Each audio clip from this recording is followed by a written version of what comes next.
Baik, bismillah wassalatu wassalamu ala rasulillah wa ala alihi wa man wala wa ba'du. Allahumma anfa'na bima 'allamtana wa zidna ilman ya rabbal alamin. Lanjutkan pembahasan kita insyaallah taala. Sekarang kita masuk ke bab baru. Sebelum kita masuk ke bab baru ya, karena ini pembahasan mahfudhat ya, pembahasan yang terakhir. Baik. Kita merujuk kembali apa yang sudah kita bahas, apa saja, flashback secara ringkas saja ya, apa yang sudah kita bahas di kitab ini dari pertemuan kita yang pertama dulu. Baik, kita lihat dari daftar isinya. Kita sudah membahas bagian pertama dulu sebelum masuk ke isi dari Muqaddimah Al-Jurumiyah. Kita mengenal biografi dari Ibnu Ajurum, itu penulis Matan Jurumiyah. Di mana beliau lahir, sifat beliau seperti apa, karya-karya beliau yang lain selain Jurumiyah, kemudian murid-murid beliau, dan kapan beliau wafat. Kemudian, karena kitab yang kita gunakan adalah tulisan Al-Imam Al-Makudi, penulis syarah ini, maka kita mengenal sedikit biografi beliau kemarin, kapan beliau dilahirkan, sifat-sifat beliau, siapa saja guru-guru dan muridnya, dan karya-karya beliau apa saja. Kemudian baru ya, kita berkenalan dengan Syarah Al-Makudi, kitab yang kita bahas ini. Ya, bagaimana sanad kitab ini kepada Matan Jurumiyah, kita sebutkan bahwasanya kitab ini adalah syarah pertama untuk Matan Jurumiyah, syarah yang paling tua. Gitu ya. Kemudian apa keistimewaannya, apa namanya fikrah-fikrah utamanya dalam kitab ini sudah kita bahas. Setelah itu baru kita mulai menjelaskan syarah Muqaddimah Jurumiyah. Mulai dari pembahasan al-kalam, pengertian kalam, pembagian kalam, tanda isim, tanda fi'il, tanda huruf. Baru kita masuk babul i'rab, pembagian i'rab. Ya, bahwasanya i'rab itu ada rafa, nasab, ya. Ada rafa, nasab, ada al-khafad, ya, ada al-jazm, kapan rafa, ya. Sudah kita jelaskan tanda, kemudian kapan nasab, kapan saja khafad atau jar, kemudian kapan jazm, itu sudah kita bahas semua. Kemudian setelahnya masuk kita ke pembahasan tentang fi'il. Tadi isim, sekarang fi'il. Bahwasanya fi'il mudhari itu bisa mansub, apa saja yang memansubkan fi'il mudhari, apa yang mensukunkan fi'il mudhari, dan seterusnya, dan apa yang menjazamkan fi'il mudhari. Satu fi'il ada menjazamkan dua fi'il, seterusnya. Baru kemudian kita ambil pembahasan marfu'at. Ya, marfu'at itu ada fa'il, ada al-marfu' alladzi lam yusamma fa'iluhu, ada mubtada khabar, kana wa akhawatuha, inna wa akhawatuha. Ya, itu marfu'atul asma. Ada tawabi, na'at, ataf, taukid, badal. Kemudian kita masuk ke pembahasan mansubat. Maksudnya mansubat itu ada 10. Ini pembahasan terakhir kita sampai di sini ya. Maf'ul bih, masdar, zarf zaman, dan zarf makan. Nah, kemudian mansubat yang keempat al-hal, yang kelima tamyiz, yang keenam istitsna, yang ketujuh la an-nafiyah, yang kedelapan al-munada, yang kesembilan al-maf'ul li ajli, dan yang kesepuluh al-maf'ul ma'ah. Ini sudah pembahasan tentang mansubat. Kemudian yang terakhir mahfudhatul asma, pembahasan tentang isim-isim yang majrur. Kalau tadi isim-isim yang mansub sudah, isim-isim yang marfu sudah, sekarang isim-isim yang majrur. Kalau isim-isim yang majazum ada nggak? Nggak ada. Isim nggak bisa sukun ya. Isim nggak bisa sukun. Ja'a Muhammad, nggak ada ja'a Muhammad. Ja'a Muhammadun atau Muhammadan atau Muhammadin. Itu yang disebut dengan marfu, mansub, dan mahfud atau majrur. Jadi Ibnu Ajurum menggunakan istilah mahfudhat ya, sama dengan majrurat maksudnya. Baru selesailah kita dari pembahasan ini insyaallah taala. Baik, sekarang buka di kitabnya di halaman 119.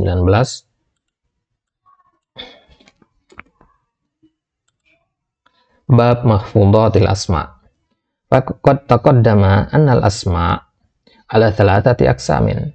Telah pembahasan bahwasanya isim, annal asma'a, bahwasanya isim-isim itu dia 3 macam. Qismun marfu'un, wa qismun mansubun, wa qismun makhfudun. Isim itu ada 3, marfu, mansub, dan makhfud. I'rabnya ada 3, enggak ada majzum. Wa qad dzakara al-marfu'at wal mansubat. Ibnu Ajurum sudah membahas apa itu marfu'at, apa itu mansubat. Wa taqaddama anna ar-raf'a wan nasba yakunu fil asma'i wal af'al al-mudhari'ah. Kemudian kita juga sudah bahas bahwasanya rafa, nasab itu bisa di isim dan bisa di fi'il sekaligus. Wa qad dzakara al-marfu wal mansub minal af'al. Kita juga sudah menyebutkan tentang marfu dan mansub dari fi'il. Kapan fi'il itu marfu dan kapan dia mansub. Wa dzakara al-marfu'at wal mansubat fi babiha. Kita juga sudah membahas marfu'at dan mansubat di fi'il. Ya, falam yabqa illal mahfudhat. Maka setelah selesai dari marfu'at mansubat, tidaklah tersisa kecuali al-mahfudhat. Wala takunu illa minal asma.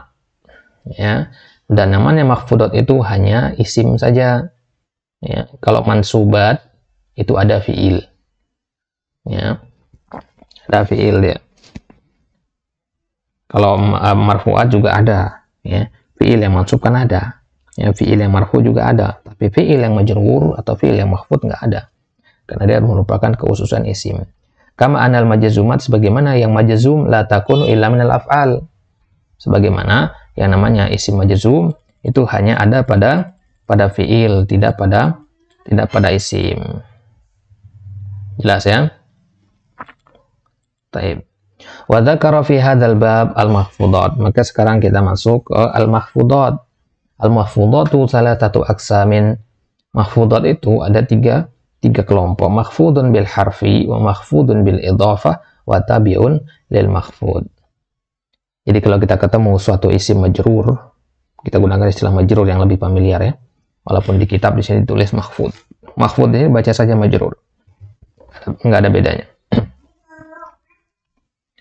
Jadi majrur itu ada tiga. Majrur dengan huruf, maksudnya huruf jar. Misalkan fil baiti. Mahfud bil idhafah. Ya, misalkan babul masjidi. Wa tabi'un lil mahfud. Ya, mengikuti yang majrur. Ada kata yang majrur sebelumnya, maka dia mengikuti yang majrur. Dan tiga jenis mahfudat ini terkumpul dalam al-basmalah. Ya, tiga jenis ini terkumpul dalam al-basmalah. Bismi ini mahfud bil harf. Ya. Illahi, ismillahi, ismi mudhaf, illahi mudhafun ilaih. Ya, mahfud bil idhafah. Kemudian ar-rahmani, sifah untuk yang majrur, maka dia majrur juga. Ar-rahim juga begitu. Nah, berarti ini tabi'un lil mahfud. Jelas ya? Jadi ketiga jenis mahfudat ini terkumpul dalam al-basmalah. Fa'amal mahfudu bil harfi fahuwa ma yukhfadu bi min wa ila wa an wa ala wa fi wa rubba wal ba'i wal kafi wal lam wa bi hurufil qasam wa hiya al waw wal ba'u wat ta'. Adapun yang mahfud dengan huruf, maksudnya mahfud dengan huruf jar, majrur dengan huruf jar, yaitu min, ila, an, wa ala, fi wa rubba, seterusnya. Waqad taqaddama fi awalil kitab, ini sudah kita jelaskan contoh-contohnya juga di awal kitab dulu. Wal naktafi bihada, wal naktafi bihi, kita cukupkan dengan penjelasan di awal kitab dulu, tidak perlu diulang lagi. Qaluhu wa biwawi wa rubba wa bimuz wa munzu wal khabdu bi rubba qad taqaddama tamsiluhu fi awal kitab. Begitu juga majrur itu bisa dengan waw rubba wa bimuz wa mundu. Ya, ini juga sudah lewat pembahasannya di awal kitab dulu. Wa amal khafdu bi wawi rubba fa nahwi qaul syair. Nah, di sini khafad atau majrur dengan waw rubba, ya, wa rubba artinya betapa banyak atau betapa sedikit. Contohnya walailin kamaujil bahri arkhasudulahu alayya bi anwa'il humumi liyabtali. Walailin, kenapa majrur di sini? Kan bukan waw qasam di sini. Walailin di sini bermakna rubba lailin. Jadi waw ini sebenarnya adalah rubba. Ini namanya waw rubba. Ya, waw itu banyak macamnya. Ini namanya waw rubba. Kenapa dinamakan waw rubba? Karena ini wawnya sebenarnya rubba lailin itu. Rubba artinya betapa banyak malam yang berlalu, kamaujil bahari, seperti ombak lautan, dan seterusnya. Fahadifat rubba wa nabat al-waw manabaha. Rubbanya dihapus, diganti dengan waw di situ. Fakhafadat kama takhfidu rubba. Rubba itu sendiri dia selalu memajrurkan. Rubba sa'imin, bagaimana hadis Nabi, rubba sa'imin laisa lahu min siyamihi illa al-ju' wal atash. Jelas ya. Jadi setelah rubah itu pasti dia majrur. Ya, begitu juga ketika rubah itu dihapus diganti dengan wawu, maka dinamakan wawu rubah. Pertanyaannya sekarang bagaimana kita mengetahui wawu ini wawu rubah, wawu qasam dan sebagainya dari konteks kalimat. Walailin, dan demi malam, kurang tepat. Ya, kurang tepat maknanya, nggak nyambung maknanya. Ya, maka makna dengan i'rab itu sangat berkaitan erat. Benarnya i'rab antum tergantung kepada benarnya antum memahami kalimat tersebut. Salah memahami kalimat, maka salah i'rab antum insyaallah. Jelas ya? Baik. Wa amal khafdu bi mud wa mundu, kemudian jar dengan mud dan mundu. Mud dan mundu artinya sejak. Ya. Contohnya, ma ra'aituhu muz yaumaini wa munzu arba'ati ayyam. Mud yaumain, yaumain majrur dengan mud, arba'ati ayyam, arba'ati juga majrur dengan mud, mundu. Wala yakhfidani illa asma'az zaman. Taib. Mud dan mundu dia memang memajrurkan, tapi dia punya kekhususan. Dia hanya memajrurkan isim zaman saja yang ada kaitan dengan waktu. Yaumain 2 hari, arba'ata ayyam 4 hari. Nah, ini kan isim-isim zaman ini. Keterangan waktu. Jadi kata-kata yang ada keterangan waktunya itulah yang dimajrurkan oleh mud dan mundu. Wa yajuzu raf'u ma ba'dahuma ala annahu khabarun. Dan boleh kita memarfu'kan setelah mud dan mundu. Ini antum katakan mud yaumani, boleh. Tapi i'rabnya beda, bukan isim majrur lagi, i'rabnya dia khabar. Ya, wa yakunani hina idin mubtada'aini. Berarti ketika itu mud dan mundu, kalau setelahnya khabar berarti dia sebagai mubtada'nya. Contohnya antum katakan ma ra'aituhu mud yauman. Ya, mud yauman. Berarti kalau antum baca yauman marfu ya. Nah, berarti yauman ini khabar, mud ini mubtada'nya. Begitu juga mundu arba'atu ayyam. Boleh mundu arba'ati. Kalau antum mundu arba'ati berarti dia majrur. Kalau antum baca arba'atu berarti dia marfu. Kenapa marfu? Karena dia khabar dan mundu sebagai mubtada'nya. Wal khabdu bi mundu aktsaru minhu bi muz. Dan memajrurkan penggunaan mundu, majrur dengan mundu lebih banyak daripada mud. Jadi mundu itu biasanya dipakai majrur setelahnya. Qaluhu wa amma ma yukhfadu bil idhafah fa nahu qaulika gulamu zaidin wa huwa ala qismain ma yuqaddaru bil lam wa ma yuqaddaru bimin. Dan adapun yang dimajrurkan dengan idhafah mudhafun ilaih maksudnya, contohnya gulamu zaidin. Zaidin majrur. Apa sebabnya? Karena dia mudhafun ilaih. Ingat, mudhafun ilaih itu selalu majrur. Wa huwa ala qismain, ada 2 bagian dia. Ya, ma yuqaddaru bil idhafah ada 2. Ma yuqaddaru bil lam, yaitu yang ada takdir lamnya. Wa ma yuqaddaru bimin. Falladhi yuqaddaru bil lam nahwi gulamu zaidin. Apa maksudnya yuqaddar bil lam? Gulamu zaidin itu apa arti gulamu zaidin? Budaknya Zaid, budak miliknya Zaid. Kata milik itu nggak ada di sini. Ya, nggak tertulis di sini. Milik dalam bahasa Arab apa? Lam ini li, ya. Jadi gulamu zaidin sebenarnya adalah gulamun li zaidin. Gulamun li zaidin. Itu sebenarnya. Itu maksudnya ma yuqaddaru bil lam. Gulamun li zaidin. Jelas ya?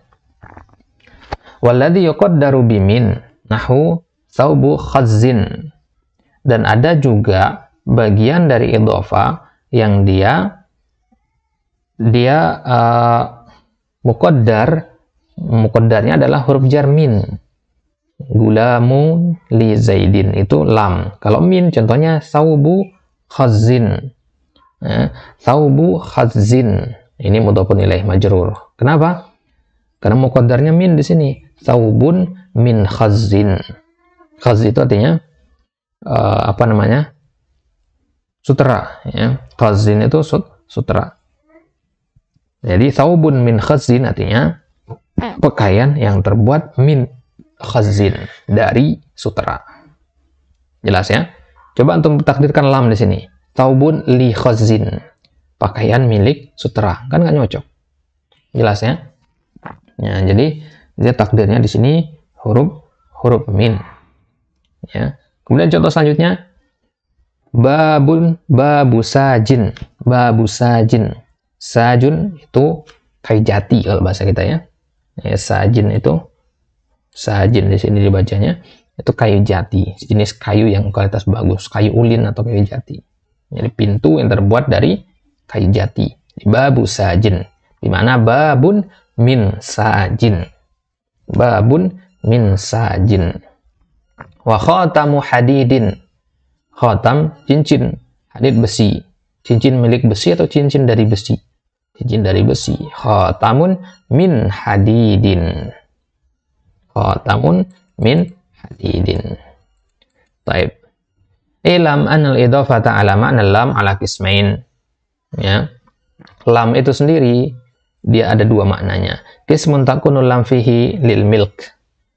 Ya.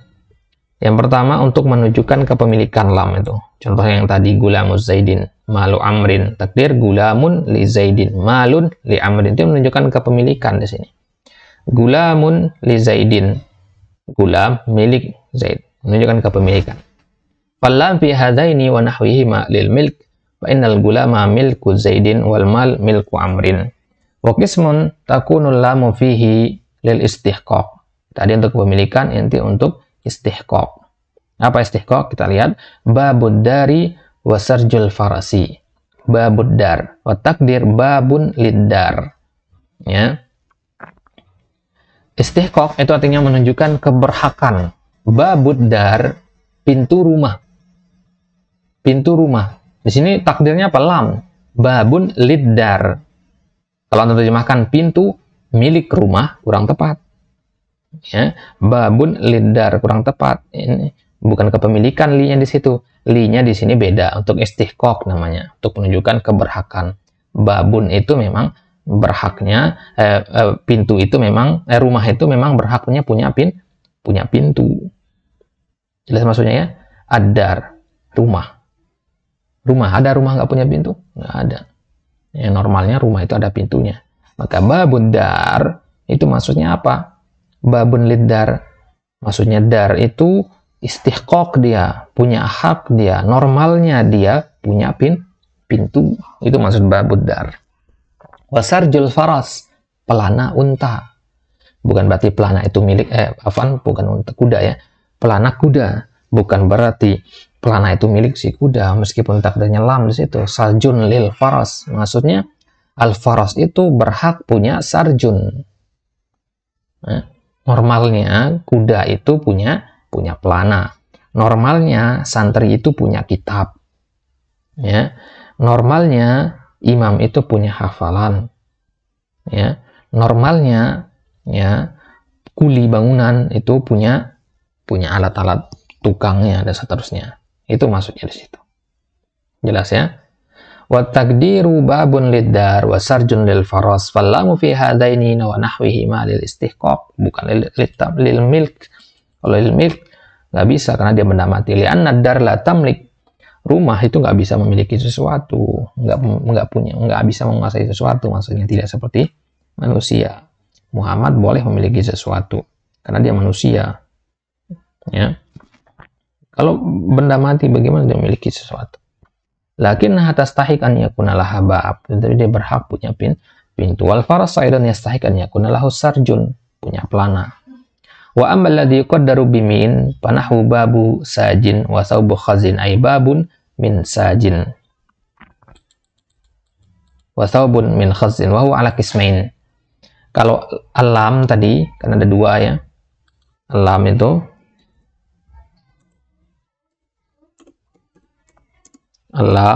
itu punya dua makna, al-milk sama al-istihqaq. Alam itu ada dua, al-milk dan al-istihqaq. Sekarang min ya, huruf jar lam punya dua makna, al-milk dan istihqaq. Sedangkan huruf jar min itu punya dua makna juga.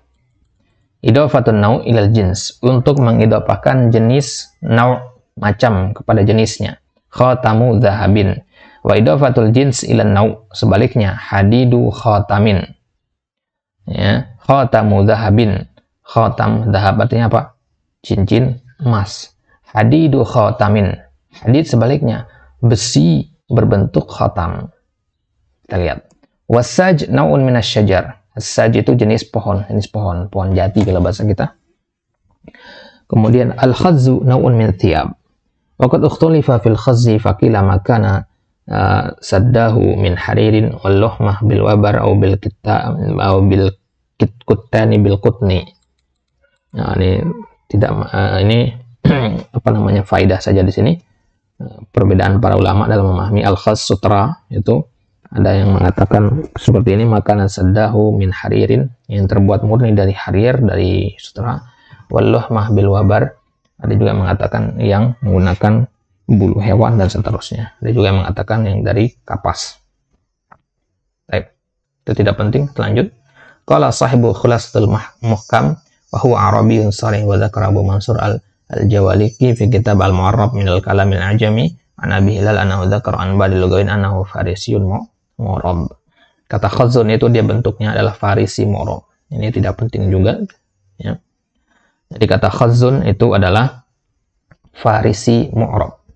Bahasa Faris, mu'arrab bukan mu'rab ya, mu'arrab. Dia bahasa Persia aslinya, kemudian diarabkan, dijadikan bahasa Arab. Jadi kesimpulannya apa? Min itu punya dua makna, dua fungsi gitu. An-nau ilal jins, khatamu dhahabin, sebaliknya juga jins ilan nau. Ya. Khatamu dhahabin. Jins itu lebih umum daripada nau. Ya, emas itu kan bisa bermacam bentuknya. Ada yang berbentuk kalung, cincin, anting-anting dan seterusnya. Kalau antum katakan khatamu dhahabin, berarti antum menyandarkan nau kepada jins. Ya, menyandarkan nau kepada jins. Jadi sebaliknya hadidu khatamin. Hadid besi itu banyak macamnya. Ya, pulang. Cincin itu banyak macamnya. Ada cincin emas, cincin perak, cincin besi dan seterusnya. Antum katakan hadidu khatamin berarti besi yang berbentuk cincin. Paham maksudnya ya? Itu namanya idhofatul jins ilan nau. Hada la yahumukum, ini tidak penting sebenarnya, ini hanya faedah saja. Yang penting untuk paham bahwasanya idhofah itu takdirnya adalah lam dan min. Ada yang menambahkan fi juga. Ya, itu menurut sebagian an-nuhat. Wallahu taala alam. Tamma syarhul mubarak bihamdillah taala. Alhamdulillah ta'ala, ini adalah pertemuan yang terakhir kita insyaallah. Ya, sudah selesai kita dari pembahasan kitab Syarah Al-Maghdi rahimahullah. Alhamdulillah. Semoga apa yang kita sampaikan bermanfaat bagi antum. Ya. Tentu tujuan kita mempelajari nahwu adalah untuk memahami kitab Allah, memahami sunnati Rasulullah sallallahu alaihi wasallam, dan menjauhkan lisan kita dari kesalahan ketika memahami keduanya. Nah, kita banyak-banyak berdoa semoga apa yang kita dapatkan ini bisa bermanfaat. Allahumma anfa'na bima 'allamtana wa zidna ilman ya rabbal alamin. Semoga ilmu yang kita dapatkan bermanfaat, semoga bisa menambah keimanan kita dan ketakwaan kita kepada Allah Subhanahu wa taala. Kita tutup ya. Dan afwan jika selama penjelasan dari awal sampai akhir kita pada kata-kata yang salah atau penjelasan yang kurang memadai, ya. Hadza minni wa sallallahu ala nabiyina Muhammad wallahu taala alam. Kita tutup dengan doa kafaratul majelis. Subhanakallahumma bihamdik asyhadu an la ilaha illa anta astaghfiruka wa atubu ilaik. Wassalamualaikum warahmatullahi wabarakatuh.